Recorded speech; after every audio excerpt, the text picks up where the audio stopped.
حضرت یعقوب علیہ السلام نے اپنے بیٹوں سے فرمایا کہ اللہ کی رحمت سے مایوس نہ ہو اور یوسف کی تلاش کرو۔ چنانچہ وہ پھر مصر پہنچے اور یوسف علیہ السلام کی خدمت میں حاضر ہو کر کہنے لگے کہ اے شاہ مصر، ہم بڑی مصیبت میں ہیں، ہماری حقیر سی پونجی قبول کر کے ہمیں اور غلہ دے دیجئے اور ہم پر خیرات بھی کر دیجئے۔ حضرت یوسف علیہ السلام اپنے بھائیوں کا یہ عجز اور انکساری اور ان کی پریشانی دیکھ کر فرمانے لگے، کیا تمہیں کچھ خبر ہے کہ تم نے یوسف اور اس کے بھائی کے ساتھ کیا سلوک کیا؟ لوگوں کو کوئی خبر بھی ہے کہ تم لوگوں نے یوسف اور اس کے بھائی کے ساتھ کیا سلوک کیا؟ یعنی یوسف کو مارنا، کنویں میں پھینکنا، بیچنا اور ان کے بعد ان کے بھائی کو تنگ کرنا، ہمیشہ تنگ کرتے رکھنا، پریشان کرنا۔ کیا کچھ یاد ہے تم لوگوں کو؟ تم لوگ جو اتنا خراب کام کیے ہو، یہ سب بات تم لوگوں کو یاد ہے؟ اور یہ فرماتے ہوئے یوسف علیہ السلام کو ہنسی آ گئی۔ یوسف علیہ السلام جب یہ بتا رہے ہیں کہ تم لوگوں نے یوسف کو کنویں میں پھینکا، وہاں سے پھر بیچ دیا، پھر ستایا، پھر ان کے بھائی کو تنگ کیا، یوسف کو مارا تم لوگوں نے، یہ ساری چیزیں بتاتے بتاتے یوسف علیہ السلام ہنس دیے۔ جیسے ہنسے ان کے دانت نظر آ گئے، اور یہ دانت بچپن سے بھائی لوگ جانتے تھے میرے یوسف کا دانت کیسا ہے، بات سمجھ میں آئی؟ تو یوسف علیہ السلام کو یہ تمام باتیں کہتے کہتے ہنسی بھی آ گئی، اور بھائیوں نے یوسف علیہ السلام کے گوہر دندان کا حسن دیکھ کر پہچان لیا کہ یہ تو جمال یوسف کی شان معلوم ہوتی ہے، یہ جو دندان کی شان ہے، یہ جو دانت کی چمک ہے، یہ تو ہمارے یوسف کی شان معلوم ہو رہی ہے۔ تو پھر کہنے لگے کہ آپ ہی تو یوسف نہیں ہیں، کہیں آپ یوسف تو نہیں ہیں؟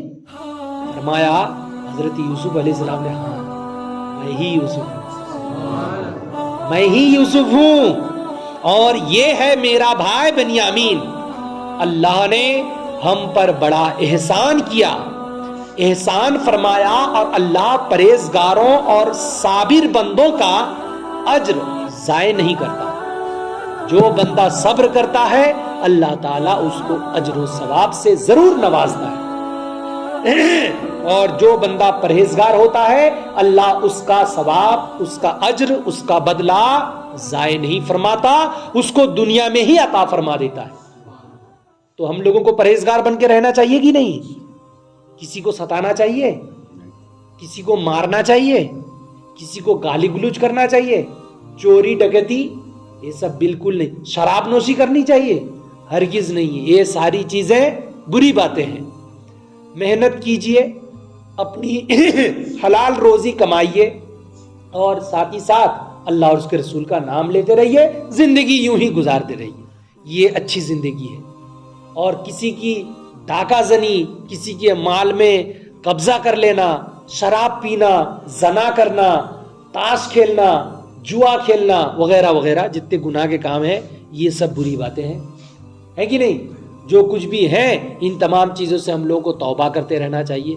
پڑھ لیجئے ایک مرتبہ توبہ، استغفر اللہ ربی من کلی ذنب اذنبتہ عمدا او خطأ سرا او علانیۃ واتوب الیہ۔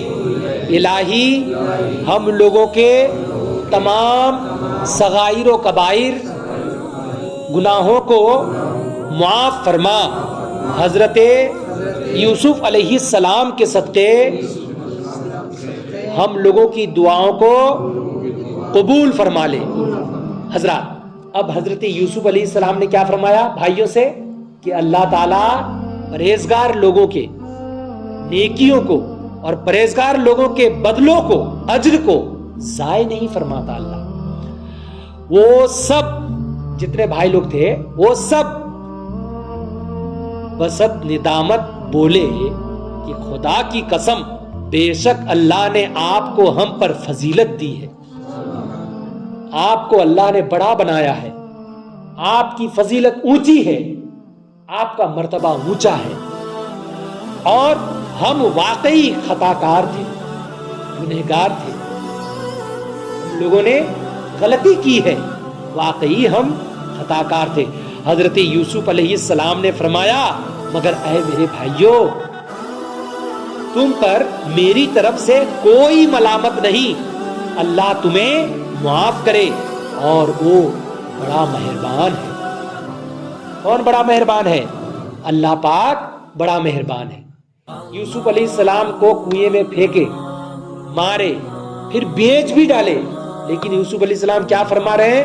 میری طرف سے تم لوگوں کو کوئی ملامت نہیں ہے۔ کیا یوسف علیہ السلام اگر چاہتے تو بدلہ نہیں لے سکتے تھے؟ کتنا پاور تھا، بادشاہ تھے بادشاہ، اور اگر بدلہ لینا چاہتے ان کو طاقت تھی، قوت تھی، پاور تھا ان کا، لیکن یوسف علیہ السلام نے اتنی طاقت، اتنا پاور ہونے کے باوجود ان کو معاف فرما دیا، اور فرمایا میرے دل میں تم لوگوں کے لیے کوئی ملامت نہیں ہے، اللہ تعالیٰ بھی تم لوگوں کو معاف فرمائے۔ حضرات، یہ قرآن کریم پارہ نمبر 13 رکو نمبر 4 میں لکھا ہوا ہے، اور اس سے سبق کیا ملا؟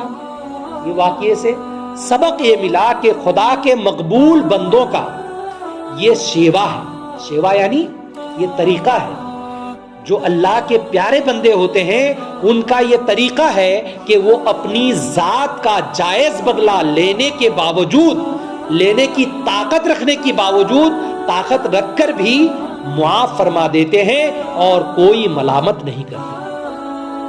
جو اللہ کے نیک بندے ہوتے ہیں ان کے پاس طاقت ہوتی ہے کہ وہ اپنا جائز بدلہ لیں، وہ اپنا بدلہ لیں جو جائز ہے بدلہ لینا، اس طریقے سے بدلہ لیں، لیکن طاقت رہنے کے باوجود صبر فرماتے ہیں اور بغیر ملامت کیے اپنے دشمن کو اور اپنے اوپر ظلم کرنے والے کو اور اپنے جو بھی خطا کار ہوتے ہیں ان کو معاف فرما دیتے ہیں۔ یہ کن کی پہچان ہے؟ اللہ والوں کی پہچان ہے۔ تو ہم لوگوں کو ایسا ہونا چاہیے کہ نہیں؟ نقش قدم پہ یوں ہی چلنا چاہیے۔ اگر ہم لوگ اس طریقے سے نقش قدم پہ چلیں گے تو اللہ کے محبوب بندوں کے کھاتوں میں ہم لوگوں کا بھی نام ہو جائے گا، اور اللہ کے محبوب بندوں کے کھاتے میں نام جب ہو جائے گا، یہ بات جب آئی تو ایک حدیث بھی آپ کو سنا دوں۔ حضرات، قیامت کا میدان ہوگا، کچھ اللہ کے بندے ایسے ہوں گے جن کو کہا جائے گا اوے تیرا نام گنہگاروں کے لسٹ میں ہے۔ فرشتے کیا کہیں گے؟ تیرا نام گنہگاروں کے لسٹ میں ہے، جن لوگوں کو جہنم میں ڈالا جائے گا۔ وہ بندہ کیا بولے گا؟ اچھا کہاں پہ؟ اللہ پاک کے پاس۔ اللہ پاک کے پاس میرا نام چلا گیا ہے؟ ایسا وہ خوشی کے مارے بہت زیادہ مچلنے لگ جاتا ہے، اور خوشی کے مارے جب مچلنے لگتا ہے اس سے پوچھا جاتا ہے کہ تو اتنا زیادہ خوش کیوں ہے؟ نہ بولے کہ اللہ پاک کے پاس میرا نام ہے، اللہ پاک کے رجسٹر میں میرا نام ہے۔ ارے تیرا نام گنہگار میں، بولا ارے گنہگار میں رہے یا نیکوکار میں رہے، اللہ پاک کے پاس میرا نام ہے، اللہ پاک کے پاس میرا نام ہے۔ میدان محشر کا وقت ہوگا تو اللہ تبارک و تعالیٰ کسی گنہگار بندوں سے فرمائے گا کہ اس کو جہنم میں ڈال دو، اس کو جہنم کی طرف لے جاؤ۔ جیسے حکم ہوگا میدان محشر میں، یہ بندہ جہنم کی طرف دوڑ کر جائے گا۔ جب دوڑتا ہوا جائے گا تو اللہ تبارک و تعالیٰ فرمائے گا کہ یہ بندے کو کیا ہو گیا، یہ جہنم کی طرف دوڑ کے جا رہا ہے، تو بولے اس کو بلا کے لے کے آؤ۔ جب بلا کے لایا جائے گا اس کو پوچھا جائے گا یہ کیا ہوا ہے، تو جہنم میں دوڑ کے جا رہا ہے، لوگ جنت دوڑ کے جاتے ہیں، جہنم جانے سے ڈرتے ہیں، اور تو جہنم دوڑ کے جا رہا ہے۔ تو وہ بندہ کہے گا یا اللہ، زندگی بھر تو میں دنیا میں تیرا ایک بھی حکم مانا نہیں، آج تو نے حکم دیا جہنم میں جا، آج کم سے کم یہ حکم مان لوں، اسی لیے میں تیرے حکم کی تعمیل کرتے ہوئے جہنم کو توڑتے ہوئے جا رہا ہوں۔ اللہ کی رحمت آئے گی جوش میں۔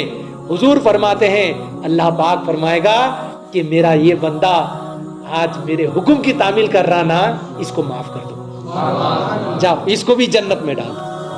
حضرات محترم، اللہ کی رحمت خدا بندی بہانہ می جویت، یعنی اللہ کی رحمت ہمیشہ بہانہ ڈھونڈتی ہے، اسی لیے اپنے اندر عجز اور انکساری پیدا کیجئے. عجز انکساری اگر پیدا کریں گے تو اللہ کو یہ بڑا پیارا ہے. صبر کرنا سیکھنا چاہیے ہم لوگوں کو، صبر کرنا چاہیے ہر معاملے میں. اگر صبر کریں گے تو یہ اللہ کو بہت پیارے ہیں، ہے کہ نہیں؟ اللہ پاک کی بارگاہ میں دعائیں ہیں، یا الہ العالمین رسول کریم صلی اللہ علیہ وسلم کے صدقہ دفعل ہم لوگوں کی اس مختصر سے محفل پاک کو اپنی مقدس بارگاہ میں قبول و منظور عطا فرما. وصلی اللہ تعالی علی خیر خلقہ محمد وعلی آلہ واصحابہ اجمعین، آمین برحمتک یا ارحم الراحمین، بحق لا الہ الا اللہ محمد رسول اللہ صلی اللہ علیہ وسلم.